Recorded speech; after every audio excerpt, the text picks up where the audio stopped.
let me ask you this. I'm just amazing. Good job. Want to make a quick video on how to make your class more engaging.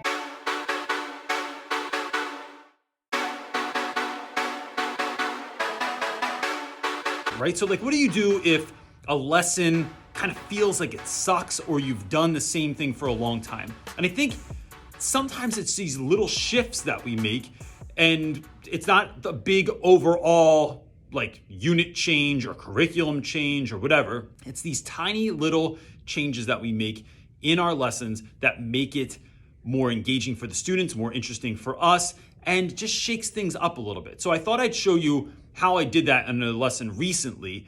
And this idea exactly might not work for your class, but you might be able to take this idea and, just think outside the box. Like maybe apply the spirit of this lesson to what you're doing and not, my actual step-by-step directions. So the lesson was this. So every English teacher knows this old favorite. Now in teaching this, typically I read I'll give notes on what this is, the students draw it, they will attach it to a movie or a film that they've seen before, they will read a short story, like some classic short story like Story of an Hour or The Gift of the Magi or something along those lines. Then when we're done reading it, we map out that story in this format and then we go a little bit deeper. That's a fine lesson, right? It works, your kids will get it, they'll probably figure out what this is. But it's not very exciting. It's not very engaging. It's not gonna have students wanting to show up to class because you're reading that book or taking those notes or drawing this chart. So the question becomes, what can you do to change things just a little bit to make it a little bit more interesting? So the way we came up with to do this is to teach that same idea, but through children's stories.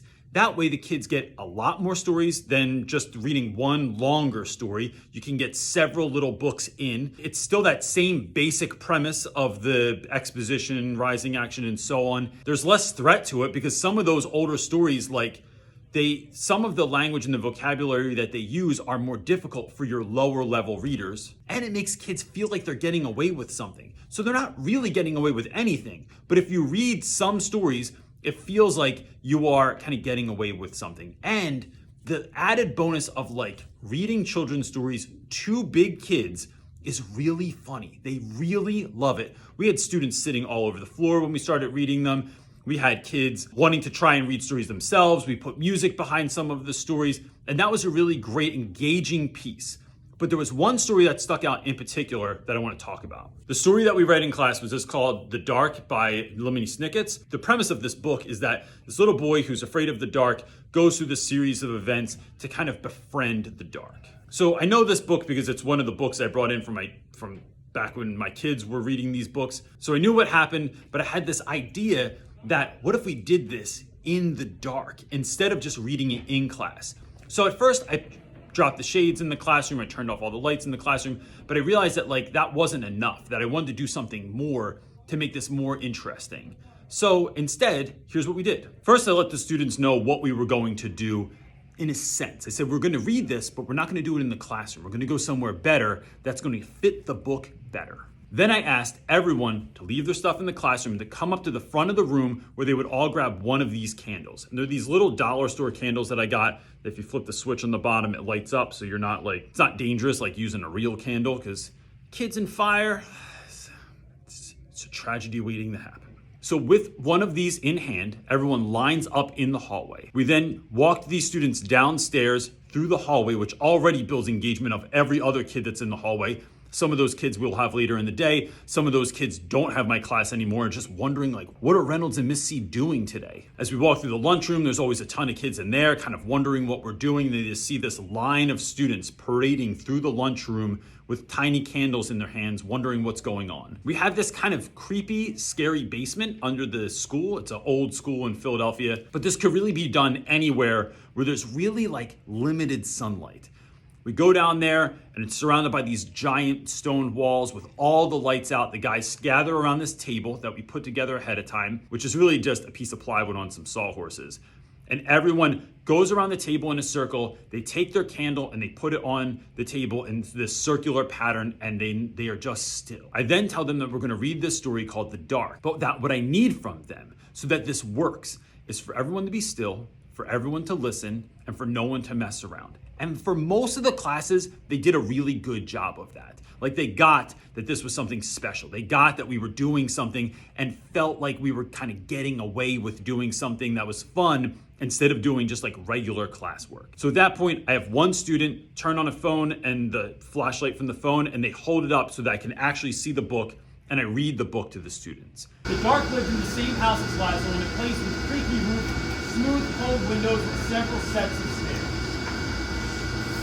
Sometimes the Dark was in the closet, and sometimes it sat behind the shower curtain. When the book is finished, we talk about what those elements were. What was the exposition? What was the rising action, the falling action, the climax? We go through all the steps of plot development and then talk about things like what stuck out in this to you, like what image or what came to light. How can you connect your own life? So we're actually annotating it out loud after reading the book. And the thing about children's books is they might be written for children, but they're not made by children. They're made by adults. Like some of my favorite books, like The Dark, The Incredible Book-Eating Boy by Oliver Jeffers, or Hot Hands and Ralph and the Story of the Weirdo Winter by Derek Brown, or The Giving Tree, which is really one of the saddest books I ever read, and it just makes you mad at that kid. Look at that kid. He's so nice and free.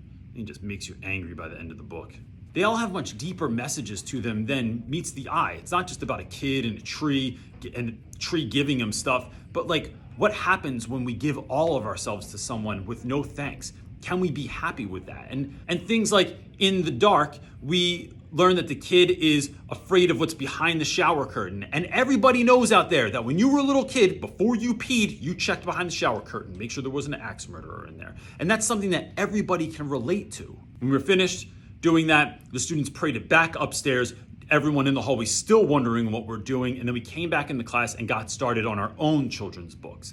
And so I made a whole video about that I'm gonna link up at the top here, and I'll link it below as well in the description, so that you can see what that process looked like when we did it last year. And this year was pretty similar, so it's not really worth making a whole nother video out of it. But I will say this, some of your classes won't be able to handle this. Some of your classes will go down into the basement of your school or into that dark room or even crowded around you on the floor as you're reading the book, and they mess around. There's some kids that can't handle it.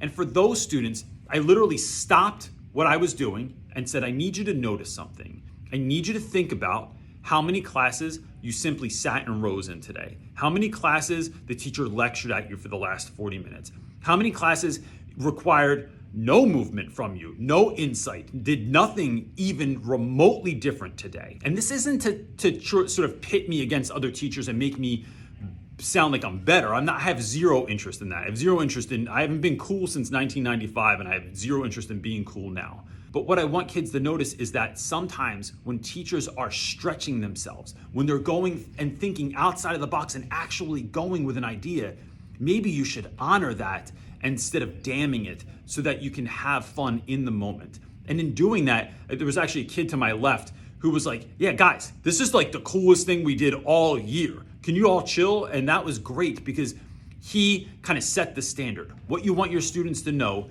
is that it's rarely the whole class that's misbehaving. It's usually a few kids.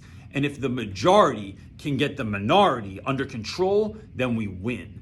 And so then we can do more stuff like that. And look, even after that, some of your classes won't be able to handle lessons like this right now, but I think that's not so much about you or not so much about them. It's the fact that they've been through a system of school that is boring, that they're used to sitting in the seats, being quiet, taking notes, and doing the everyday, like, boring ass stuff that they're required to do in school instead of doing something creative, doing something fun.